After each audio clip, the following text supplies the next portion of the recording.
Are you completely confused by all this investment talk about stocks, shares, equities, what's going on? Don't understand? Is it stuck on a shelf? You have no clue. If that is you, this is the video for you then. Welcome to the 5 Basics of Investing.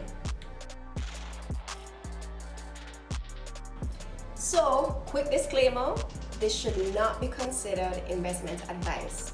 You should always consult a licensed investment advisor or broker who can look at your individual situation and circumstances and make a final recommendation that is tailored for you. So with that though, we'll jump right in. Janie? So we ask stockbrokers what is probably the number one question that they get asked on a daily basis. What is a stock? What's a share? What's a bond? We asked them what's the number one question, and that was the answer that they gave us. That most people said. That's what I just said. So we asked stockbrokers and investment advisors what is the question that they get asked the most. And not so surprisingly, I guess, it is what is a stock, what is a share, what's equity, are they all the same thing? And actually, yes. They are all the same thing.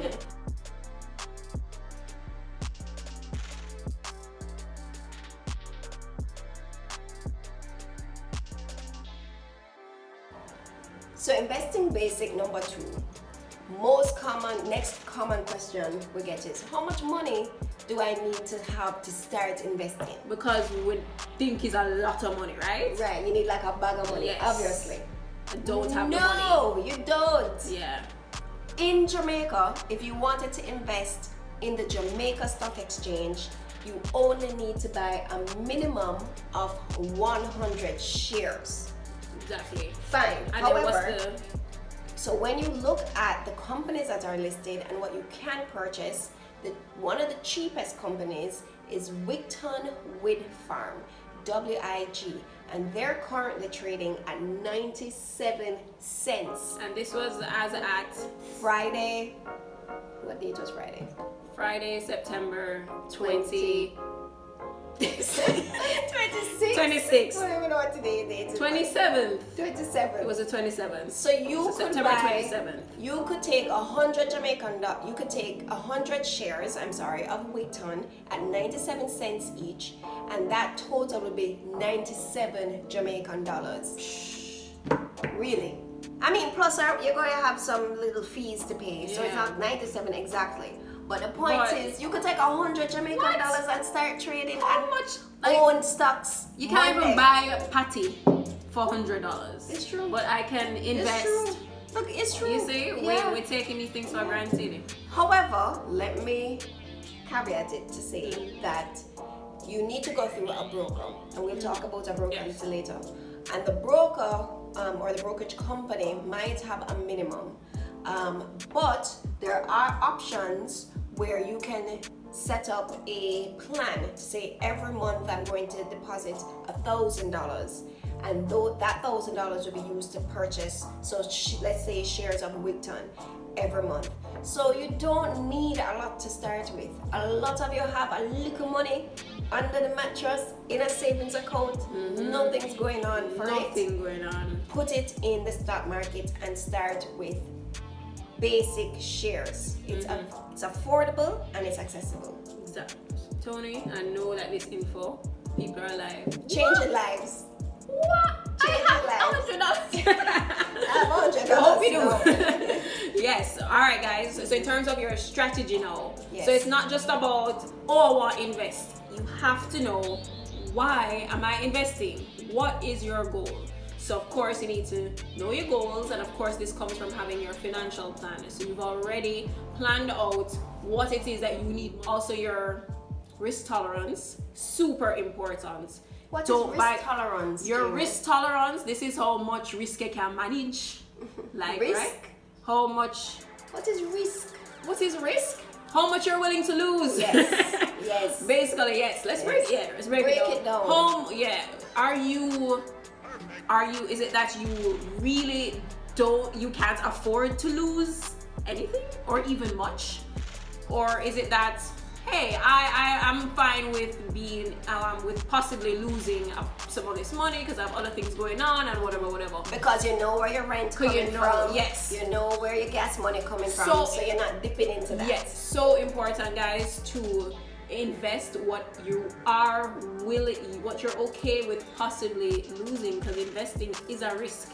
Nothing is guaranteed. Nothing is guaranteed with investment, and it's very important that you remember. So you have to know, am I conservative in my investing? You know, just give me the, something low risk. Just give me something that's safe and sure. Or are you like, look here, I'm ready to dive off the cliff right now because I am, I'm a risk taker with everything in life. And also when it comes to like having an investment strategy, there are usually two major types. You either are trading actively, meaning you are looking at the stock market, the results every day, and you're buying and selling. Holy power. And that takes a lot of work, it takes a lot of focus. Or you could have a strategy of buy and hold. Warren Buffett, one of the most prolific investors, that's really his core strategy. You buy a stock that you really believe in and have done the work on, and you hold it for a long period of time, so that if it goes up or even if it dips over time, you usually will see an appreciation in that stock. So those are like your long-term goals. Yes, those are some specific trading strategies that you can use. Just want to jump in, for long-term goals, guys, don't get sidetracked with what's happening in the short term. It can be scary when you're seeing the dips and all the fluctuations, but as Tony mentioned, in the long run it usually tends to trend upwards. So don't get distracted. That's a big part of investing. You have to keep focused on the goal and be consistent and patient. So that brings us to investing basic number 3. How do you know what stocks to buy? So once you have your investing strategy in place, it will kind of inform what shares or what companies you should be purchasing. So let's assume you select the buy and hold investment strategy. What you need to do is research. And I'm sorry guys, this is not going to be you just picking a product off of the shelf. You have to do some research, you have to do some reading, and you have to make some decisions. What you'll have to do is every publicly traded company issues a financial report or audited financials, and they'll issue a prospectus telling you what the company does, what industry they're in, what's their value proposition, how they compete.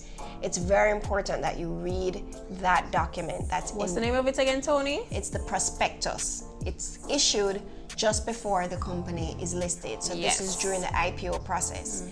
If the company is already listed, then what you would do is you could also go back to the prospectus, or you could just look at their most recently issued annual report. It's just a document that talks about, again, what the company is about and all the things that happened in the past year that are important, and it gives you their financial summary. So you will have to do some research to understand their financial status, if they're in a industry that is growing, because it's all of these, it's a combination of these elements that produces confidence in the company. And the more confidence investors have is the more shares they'll buy, and the more shares they buy, that's what causes the price of the share to go up or appreciate in value as demand and that's rises. That correct, and that's where the real wealth comes in. So you are going to have to do research. If you don't want to do research, however, there's still an option for you if you don't want to do any research whatsoever. Can't bother with that. If you can't bother with that, what you can do is buy a mutual fund, or here it's called a unit trust sometimes, or a listed equity fund. Really, all that is you are paying someone else, a competent professional or investment manager, to make those decisions for you. Full stop. I'm not going to give you any more details than that, but you are paying out of the price of that fund. A portion of that is going to an investment manager. So that's important to understand. So either you are going to do the research yourself, or you're going to pay somebody to do it.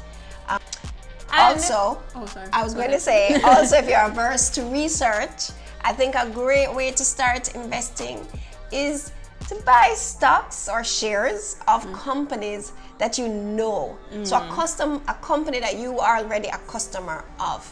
I will share that one of the trades that I did really well on was with Michael Kors. So Michael Kors trades on the New York Stock Exchange.